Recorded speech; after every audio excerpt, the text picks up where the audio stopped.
Welcome to our comprehensive course on literary linguistics offered by the London College of International Studies. My name is Dr. Muhammad Alwishi, and I'll be your instructor throughout this transformative journey into understanding how language and literacy intersect.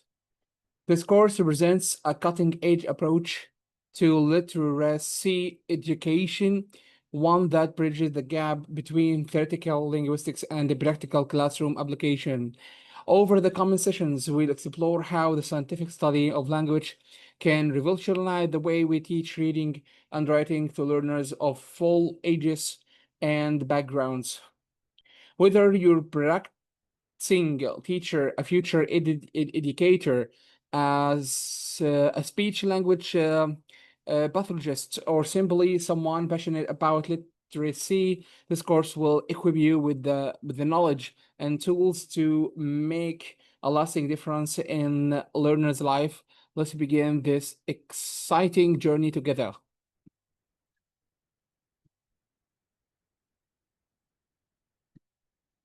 Course outline. Let me walk you through the structure of this comprehensive course. We'll carefully designed 13 modules that build upon each other, creating complete picture of literacy linguistics.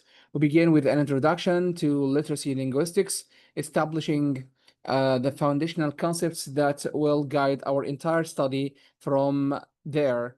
We'll explore the foundations of language and literacy, examining the early skills that predict reading success.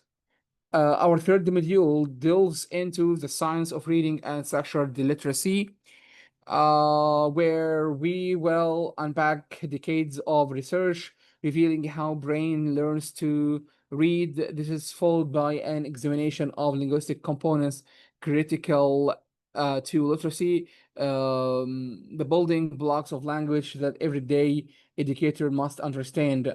Module 5 addresses sociolinguistics and literacy, acknowledging that language exists in social contexts and varies across communities. Will then examine language acquisition and literacy development, understanding how children learn language and how this relates to reading and writing. The seventh module focuses on literacy assessment and data-driven instruction, providing practical tools for evaluating students' progress and adjusting teaching accordingly. Module 8, designing literacy instruction, translates research into evidence-based classroom strategies. We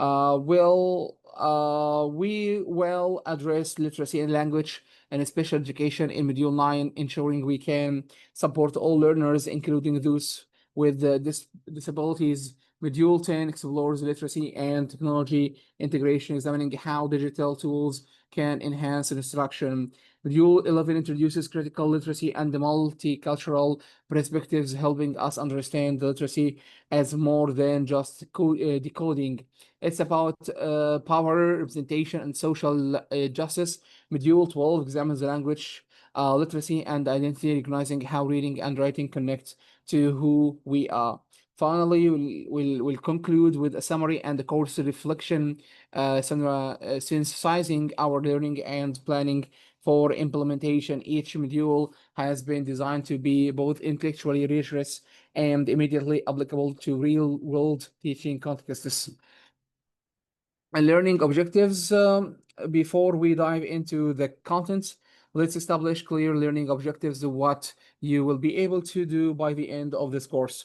First, you'll be able to explain the scientific and linguistic foundations of literacy development. This means understanding not just what works in literacy instruction, but why it works, grounded in search from cognitive neuroscience, linguistics, and developmental psychology. Second, you'll analyze the interplay of phonological, morphological, orthographic, syntactic, and semantic components in reading and writing.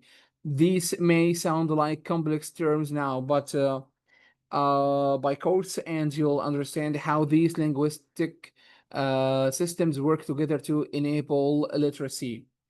Third, you'll apply evidence-based instructional strategies aligned with the science of reading and structured literacy. This isn't about learning one program or curriculum, it's about understanding principles that guide effective instruction across contexts. Fourth, you'll evaluate sociolinguistic influences on literacy acquisition and expression. Language varies by region, social class, and ethnicity, and these variations have profound implications for literacy education. Fifth, you'll design, implement, and assess data-driven literacy interventions for diverse learners. This means you'll gain practical skills in assessment, instruction, and the progressive monitoring. Sixth, you'll integrate technology and critical multicultural perspectives into legacy instruction, prepare you for the 21st century classrooms. Finally, you will reflect on the role of language and literacy in identity formation and inclusive education. Literacy isn't neutral. It shapes who we become and how we see ourselves in the world. These objectives reflect a comprehensive approach to literacy education that honors both science and humanity. Learning outcomes. Let's get even more specific about what you will achieve through this course. These learning outcomes represent concrete skills and knowledge you'll demonstrate. First, you'll articulate a research-based definition of literacy grounded in cognitive neuroscience, linguistics, and developmental psychology. You'll be able to explain literacy not as a vague concept, but a precise set of cognitive processes. Second, you'll dissect linguistic components, phonology, morphology, orthography, syntax, and semantics, and explain their role in decoding, encoding, and comprehension. This deep linguistic knowledge distinguishes expert literacy teachers from novices. Third, you'll implement structured literacy interventions using explicit, systematic, and cultivate in instructional sequences. This means you'll follow evidence-based principles for teaching reading to all students, especially those who struggle. Fourth, you'll analyze sociolinguistic factors like dialect, code, switching, and language prestige and their impact on literary access and development and achievement. This critical awareness prevents defect thinking about students' home languages. Fifth, you'll use formal and informal assessments to diagnose literacy needs and monitor progress with data-informed adjustments. Assessment isn't just about testing, it's about understanding learners and improving instruction. Sixth, you'll design differentiated evidence-based lesson plans incorporating multisensory techniques, decodable texts, and the scaffolded practice. This is where research meets a classroom reality. Seventh, you'll adapt literacy instruction for students with dyslexia, a language impairment, or multilingual backgrounds using universal design for learning and IEB aligned strategies. If you'll integrate digital tools like text-to-speech, phonics apps, and AI-assisted writing ethically and effectively into literacy curricula. Ninth, you'll apply critical literacy frameworks to deconstruct power, bias, and representation in texts and promote culturally sustaining pedagogies. Finally, you'll reflect meta-cognitively on your personal language and literacy identity and its implications for equitable teaching. This self-awareness is essential for culturally responsive practice. These outcomes ensure you'll leave this course and not just with knowledge, but with actionable skills. Introduction to literacy linguistics. Now let's begin our journey with an introduction to literacy linguistics. Itself, this field represents a transformative approach to understanding how humans acquire, develop, and master reading and writing skills. Literacy linguistics is inherently interdisciplinary. It merges the rigorous scientific study of language structure, function, and variation with the practical demands of literacy instruction. This integration is crucial because effective teaching requires understanding not just what to teach, but how language actually works. Think about it. When we teach children to read, we're asking them to map the sounds of their spoken language onto written symbols. This seems simple, but it's actually an extraordinary cognitive achievement that depends on understanding phonology, the sound system of language. When we teach spelling, we're drawing on morphology, how meaningful units combine to form words. When we teach reading comprehension, we're relying on syntax, semantics, and the pragmatics systems governing sentence structure, meaning, the language use in context. By examining these intricate connections between language components, educators gain powerful insights into why certain teaching methods succeed while others fall short. This knowledge transforms teaching from intuitions-based practice into evidence-based science. Throughout this course, we'll see how linguistic knowledge directly informs instructional decisions, helping us diagnose reading difficulties with precision and design intervention that address root causes rather than surface symptoms. This is the promise of literacy linguistics. The importance of understanding language structure. Let's emphasize why understanding language structure cannot be overstated in our mission to create confident, capable readers and writers. When teachers comprehend how speech sounds map to a written symbol, they can teach phonics systematically rather than haphazardly. When they understand how words are constructed from meaningful units, morpheme, they can help students decode complex academic vocabulary. When teachers grasp how sentences convey complex ideas through syntax, they can teach comprehensive strategy that help students untangle difficult texts. This linguistic knowledge is the foundation upon which all effective literacy instruction is built. Consider a student who struggles with reading without linguistic knowledge. A teacher might simply say, this child has a reading problem, and provide generic intervention. But with linguistic knowledge, that same teacher can identify precisely where the breakdown occurs. Is it a phonological processing issue, difficulty hearing of manipulating speech sounds? It's a phonics knowledge gap, not knowing which letters represent with the sounds. It is a fluency problem, reading too slowly to comprehend its vocabulary limitation, knowing too few words meanings. Is it syntactical or syntactic challenges, struggling with complex sentence structures? Each of these problems require different instructional responses. Phonological difficulties might need oral language games focused on sound manipulation. Phonics gaps require systematic instruction in letter sound correspondences.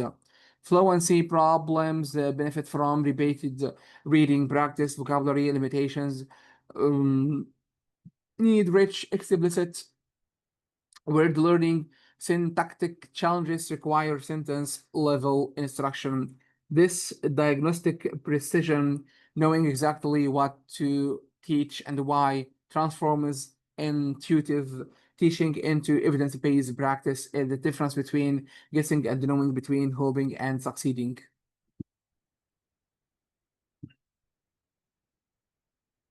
So course goals. Throughout this course, we will bridge the often disconnected worlds of linguistic theory and literacy technology, pedagogy. Too often, linguistics courses stay purely theoretical, while education courses lack linguistic depth.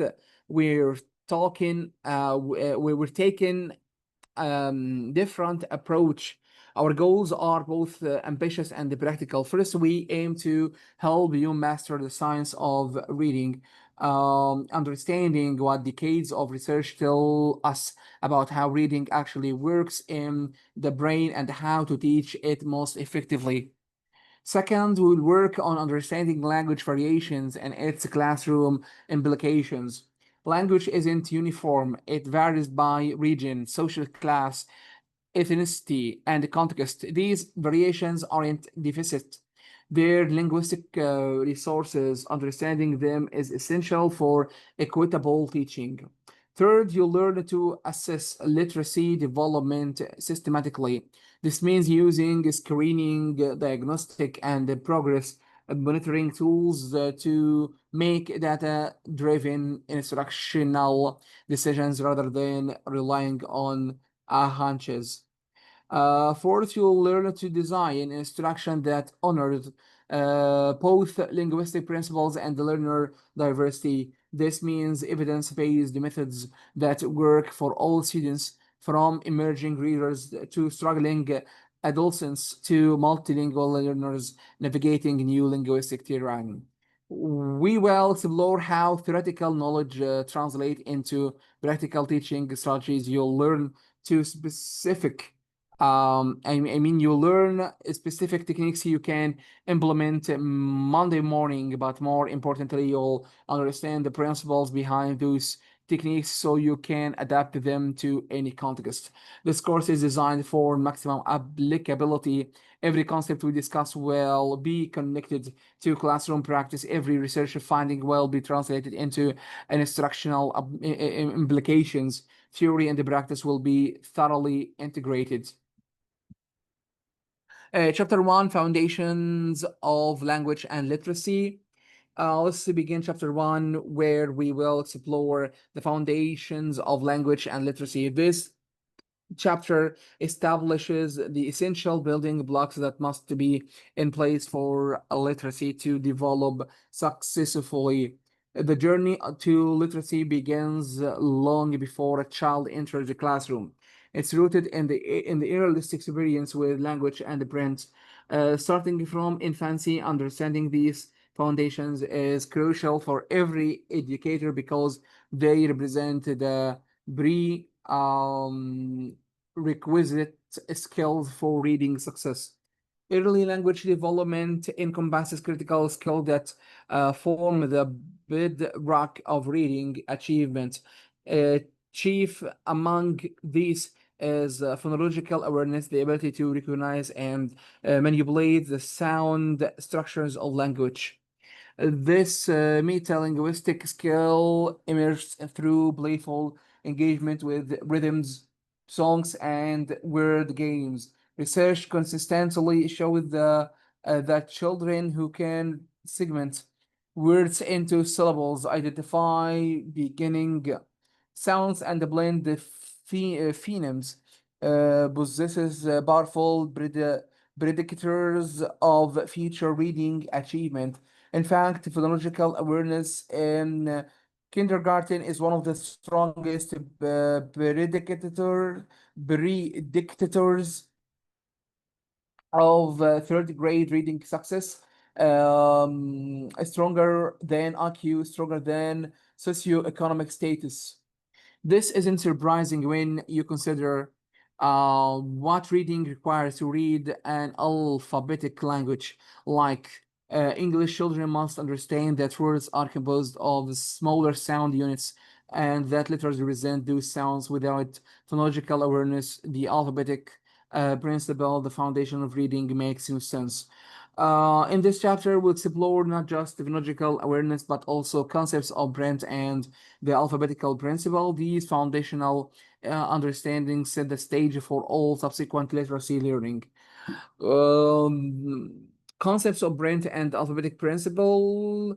Let's examine two additional critical foundations, concepts of print and the alphabetic principle.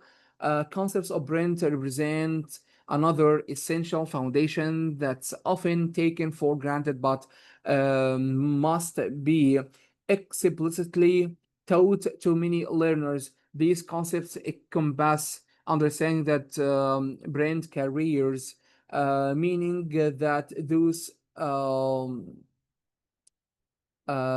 squiggles on the page actually say something. Children must learn the directionality of text. In English, we read from left to right and top to bottom. In some languages like Arabic and Hebrew, text flows right to left. In traditional Chinese, it may flow up to bottom. Nothing about left to right reading is inherently obvious. It must be learned. Children must also learn to distinguish between letters from words, understanding that spaces mark word boundaries. They need to identify basic punctuation and understand what it signals. That periods mean stop, question marks indicate questions, and so forth. These seemingly simple concepts require explicit instruction for many learners, especially those with limited brain exposure at home. We cannot assume children arrive at school understanding how books work. The alphabetic principle represents perhaps the most fundamental concept in learning to read an alphabetic writing system. This is the understanding that letters represent sounds in systematic ways. It's what enables children to crack the code of reading. The alphabetic principle has two parts. First, understanding that spoken words are composed of individual sounds, phonemes, and second, understanding that letters, um, graphemes, represent those sounds. When children grasp this principle, they can begin decoding, translating printed symbols into recognizable words. Letter sound correspondence, decoding regular words, and the encoding through invented spelling are all applications of the alphabetic principle. This principle bridges oral language to written text, enabling children to crack the code of reading. Phonological awareness details. Let's dive deeper into phonological awareness, examining what it actually entails and how we develop it instructionally. Phonological awareness is the ability to recognize and manipulate sound structures in language. It develops along continuum from larger to smaller units of sound, from syllables to onset rhyme, to triumph to individual phonemes. The broadest level is syllable awareness, recognizing that words can be broken into beats. Children might clap syllables in their names. Samantha had three claps. This emerges early and is relatively easy for most children. Next comes onset rhyme awareness. The onset is the initial consonant or consonant cluster of a syllable, while the rhyme is the vowel and what follows in cat K is the onset and at the rhyme. Children demonstrate this when they recognize rhyming words or generate word families.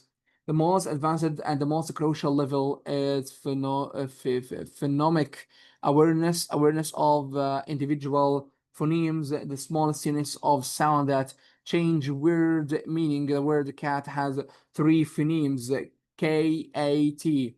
Phonemic awareness is the strongest predictor of reading success and the primary factor is dyslexia. How do we develop phonological awareness? Through explicit systematic instruction that includes rhyming and alliteration activities, songs, poems, and wordplay, and draw attention to sound patterns. We use segmenting exercises where children break words into component sounds, and blending exercises where they combine sounds to form words. More advanced activities include sound deletion, say slip without the S, lip, and sound substitution, change the K in cat to B, and it became bat. These activities should be playful and engaging, but they must also be explicit and systematic, progressing from simple to complex and providing ample practice. Concepts of print and alphabetic principle expanded. Let's expand our discussion of concepts of print and the alphabetic principle with more specific instructional implications. Under concepts of print, we focus on three main areas. First is the directionality and the tracking, teaching children that we read from left to right, top to bottom, and that we track print with our eyes. Following this pattern, we might use our finger to point to words as we read, modeling this directionality explicitly. Second, children must understand letter and word boundaries. This means recognizing individual letters and understanding that spaces separate words. Many beginning readers struggle with word boundaries, running words together or breaking single words inappropriately. Third is punctuation awareness. Children need to learn what periods, question marks, exclamation points, commas, and quotation marks signal. This understanding develops gradually and should be explicitly taught. The alphabetic principle, as we discussed, is grasping the systematic relationship between letters and sound. This breaks down into three instructional areas. First is letter sound correspondence, explicitly teaching with the letters represent which sounds. This requires systematic phonics instruction where students learn, for example, that the letter represents the sound M. Second is decoding regular words, applying letter sound knowledge to read words that follow predictable patterns like cat, dog, jump. This skill develops through practical and decodable texts, box carefully controlled to contain mostly words with the patterns students have been taught. Third is encoding through invented spelling, applying letter sound knowledge in reverse to write words. When kindergartner writes Katie for cat or LFNT for elephant, they are demonstrating understanding of the alphabetic principle, even if their spelling isn't yet conventional.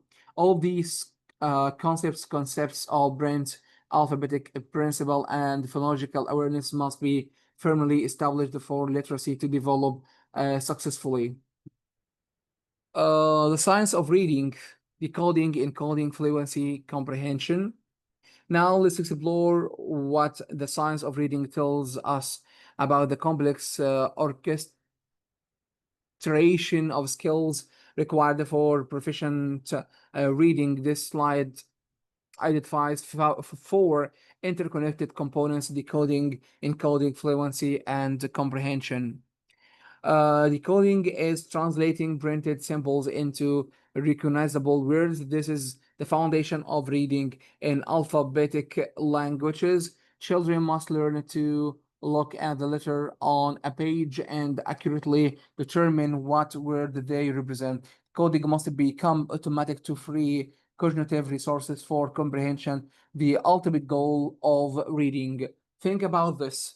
If a child labors over every word, sounding out better by better, I mean letter by letter, their working memory is consumed by decoding. By the time they reach the end of a sentence, they've forgotten the beginning. Comprehension becomes impossible.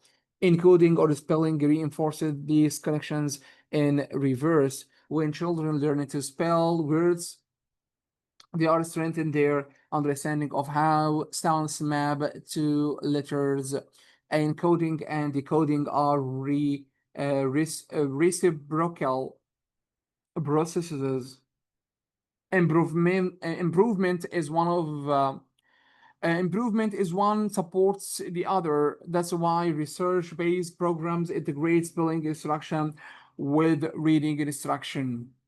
Fluency develops when decoding becomes effortless, allowing readers to attend to meaning, expression, and phrasing. Fluent readers do not just read accurately, they read quickly enough to maintain comprehension and with appropriate prosody expression that reflects understanding. Fluency serves as a bridge between decoding and comprehension. It's necessary but not sufficient for comprehension. You can read fluently without understanding what you typically cannot understand complex text without fluency. Comprehension, the ultimate goal, involves construction, meaning through integration of background knowledge, vocabulary, and strategic thinking about it. Skilled comprehension requires knowing most vocabulary words, actively monitoring, understanding, making inferences, and integrating new information with prior knowledge. These four components must all develop for reading sources. Weakness in an component creates reading difficulties. The science of reading illuminates how these components develop and how to teach them effectively.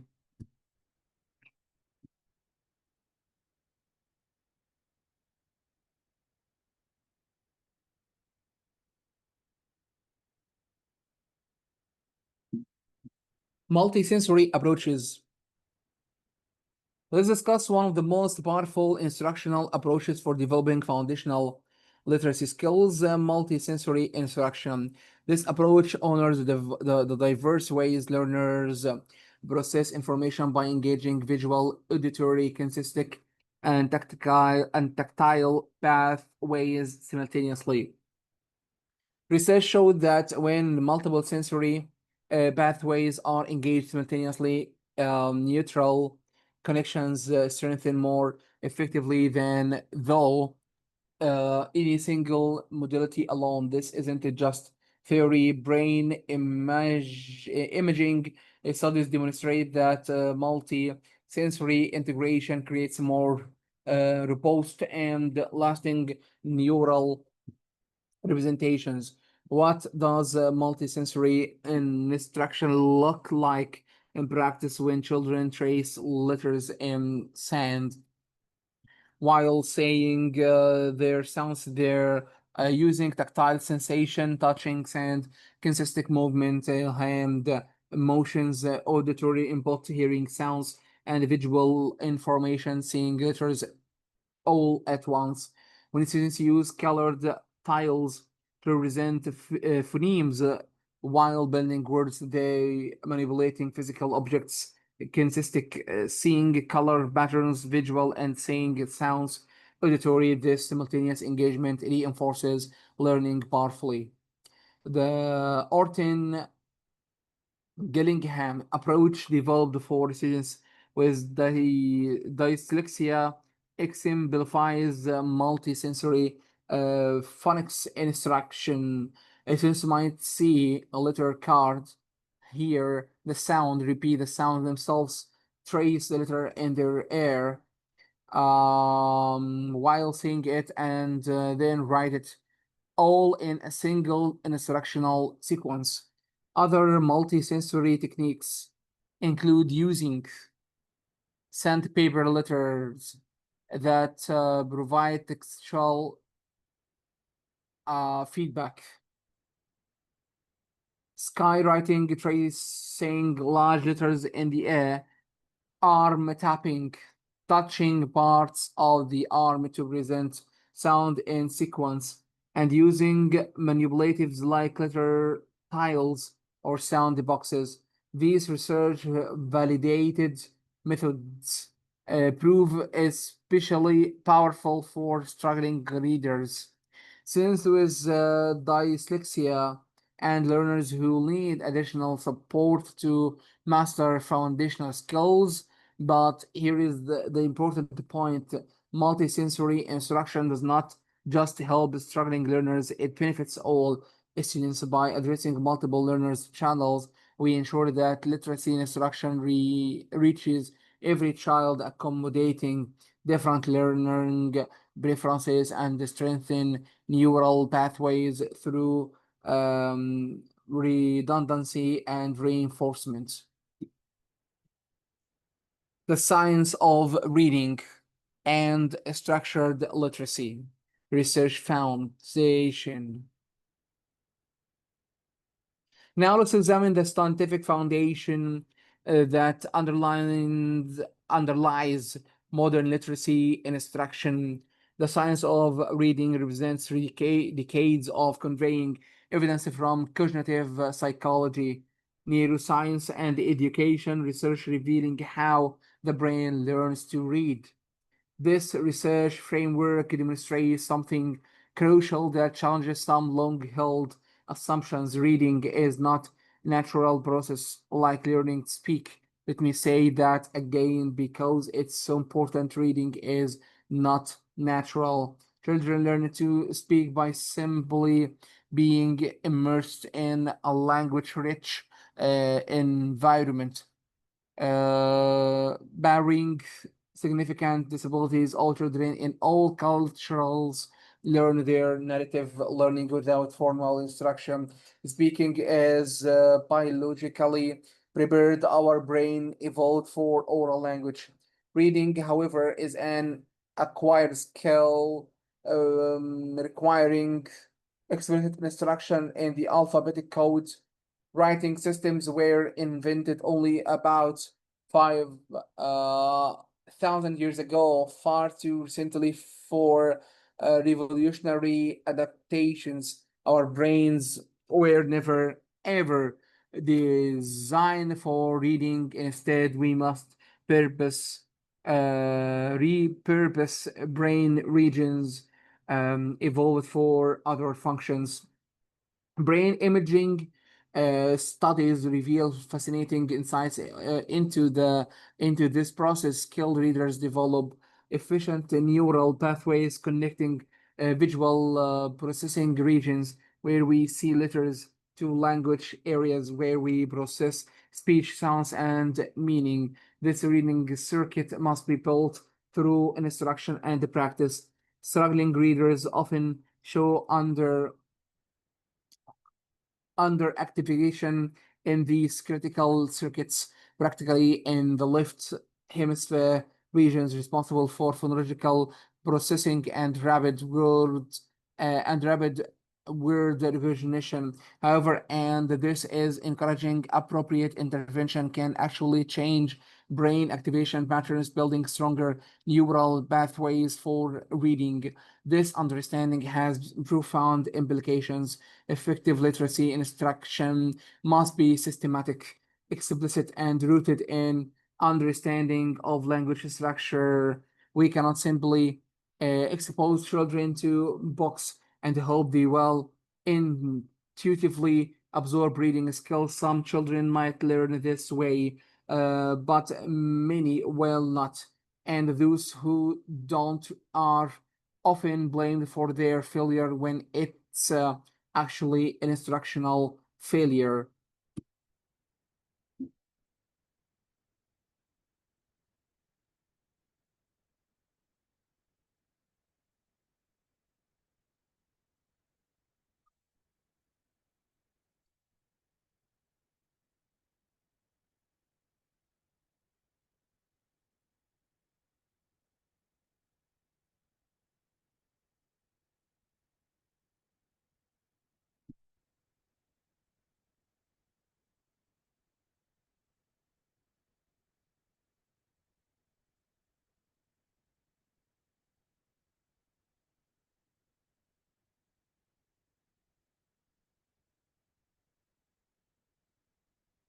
Implications of reading science. Let's consider the instructional implications of this research foundation more deeply. If reading isn't natural and requires systematic instruction in the alphabetic code, what does this mean for teaching? First, it means that discovery learning approaches where children are expected to figure out reading on their own through exposure to books are insufficient and even harmful for many learners. Simply exposing children to books and hoping they will intuitively absorb reading skills leaves too many behind. This is particularly true for children with language-based learning disabilities like dyslexia, who have phonological processing defects that make learning to read is especially challenging. These students absolutely require explicit systematic phonics instruction. But it's not just students with diagnosed disabilities who need explicit instruction. Students from homes with limited literacy exposure, where books are scarce and reading is not modeled, also need systematic teaching of reading skills they haven't acquired accidentally. The good news is that when we provide this type of instruction, virtually all students can learn to read. Reading failure is largely preventable with appropriate early instruction. This is a dramatic claim, but it's supported by extensive research. Studies show that intensive systematic phonics instruction in kindergarten and first grade can reduce reading failure rates to below 5% compared to 20 or 30% failure rates with less explicit approaches. That's a stunning difference. The research foundation also revealed that effective instruction must address multiple components simultaneously. We cannot just teach phonics and ignore fluency or develop decoding without building vocabulary and comprehension strategies. All components must be addressed and they must be integrated. Finally, this research tells us that early intervention is critical. The reading gap between struggling and typing and typical readers appears early, and if not addressed, widens uh, over time. Students who are poor readers in first grade tend to remain poor readers throughout school unless they receive intensive intervention. We must identify and support struggling readers early. Components of reading visual list. This slide presents the 5 essential components of reading in a clear visual format. Let's examine each one and understand their instructional implications. First is phonological processing, providing explicit instruction in sound awareness and manipulation. This is the foundation for everything else. Students must be able to hear and manipulate the sounds in words before they can map those sounds to letters. Instructionally, this means dedicating time to phonological awareness activities that are developmentally sequenced from easier to harder, from syllable awareness to onset rhyme to phoneme manipulation. Second is phonics and decoding, systematic teaching of letter-sound relationships. This is where we explicitly teach the alphabetic code, showing students which letters represent which sound and teaching them to blend sounds together to read words. Systematic means following a logical sequence, typically from simple to complex, beginning with the single consonants and short vowels, then progressing to plains, digraphs, and complex vowel patterns. This systematic progression is crucial. Third is word recognition, building automatic site word knowledge. While we emphasize coding, students also need to recognize high frequency words instantly without standing out. Words like the, was, said, and from appears so frequently in text that they must become automatic. However, and this is important, sight word instruction should still connect to phonics when possible. Most sight words have some regular features, even if they also have irregular elements. Fourth is fluency development, practicing accurate automatic reading. Fluency and instruction typically involves repeated reading, where students read the same passage multiple times until they can read it smoothly and expressively. Partner reading, also echo reading, and choral reading are all evidence-based fluency strategies.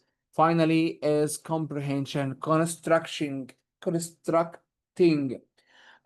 meaning from text. This involves teaching students active reading strategies like predicting, questioning, clarifying, and summarizing. It requires building vocabulary and background knowledge, and it involves text discussions that develop a student's ability to analyze and think critically about what they read. All five components must receive instructional attention through the emphasis may shift across grade levels.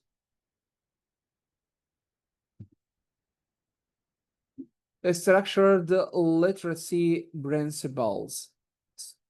Now let's examine structured literacy, which embodies scientific principles we've been discussing through diagnostic teaching that is systematic, explicit, and cumulative.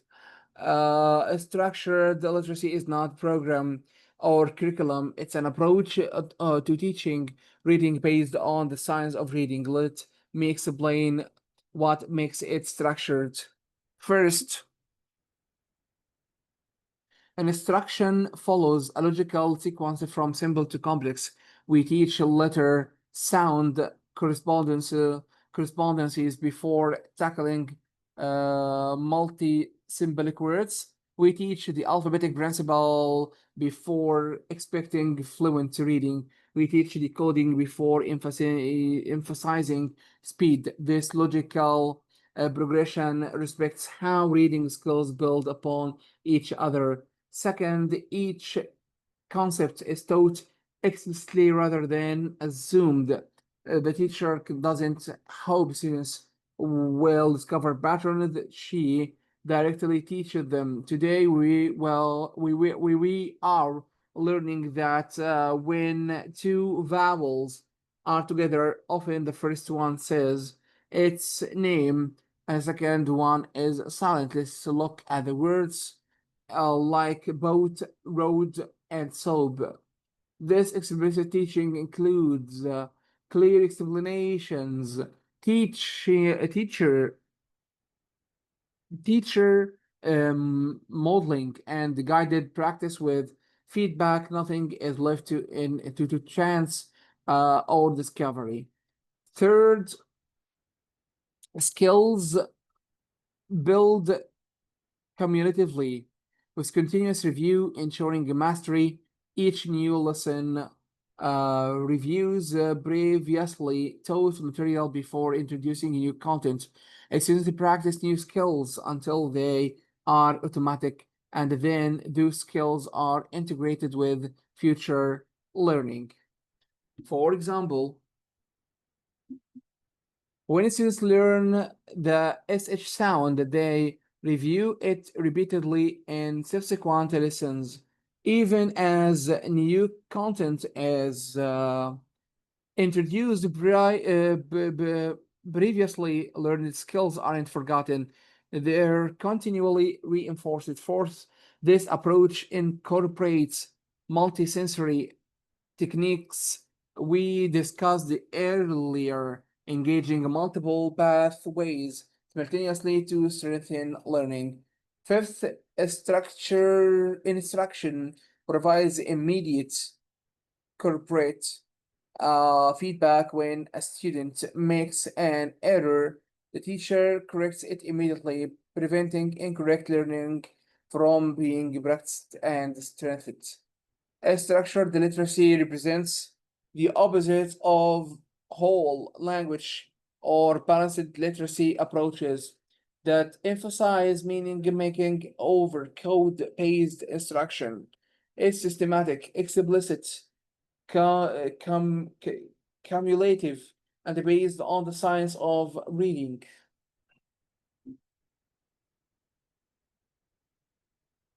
Addressing adolescent struggling readers. Now let's address crucial population often overlooked in literacy discussions. Adolescents struggling readers in grades 6 to 12 lack foundational skills. These students present unique challenges and opportunities. First, let's acknowledge the reality. Many students reach middle and high school without basic reading skills. They may have been socially promoted through elementary grades despite reading difficulties, or they may have developed compensatory strategy that broke down as text complexity increased. These older students often feel embarrassed and disengaged. Imagine being a seventh grader who cannot read the text or a 10th grader who avoids reading aloud at all costs. The shame and frustration are profound and can lead to behavior problems, school avoidance, and eventual dropouts. Here is the challenge. These students require the same systematic phonics instructions as younger learners. They need to learn the alphabetic code they missed earlier. However, they absolutely must receive instruction delivered with age appropriate materials and respect for their maturity. We cannot hand a 14-year-old the same materials we use with 6 years or 6-year-olds. The content must match their emotional and intellectual maturity, even as we teach foundational skills. This requires specialized materials and careful instructional design. What does effective intervention for struggling adolescent readers include? First, intensive small group instruction. These students need more time and support than grade level peers. Sound focused teaching on decoding multisyllabic words, the long complex words in academic texts. Third, explicit teaching of morphology to unlock academic vocabulary. When students understand prefixes, suffixes, and roots, they can decode and comprehend words like photosynthesis, democracy, and ecosystem. Fourth, reading comprehension instruction that explicitly teaches active reading strategies. Success stories abound when these older students finally receive the structured literacy instruction they needed years earlier. They often make remarkable progress when teaching matches their learning needs. The science of reading offers hope and roadmap for reaching every reader, regardless of age. It's never too late to learn to read. Thank you so much for watching me teaching you the first session of our wonderful topic, which is literacy linguistics. We will continue, inshallah, tomorrow, the second session of this wonderful topic. And until next time, tata for now.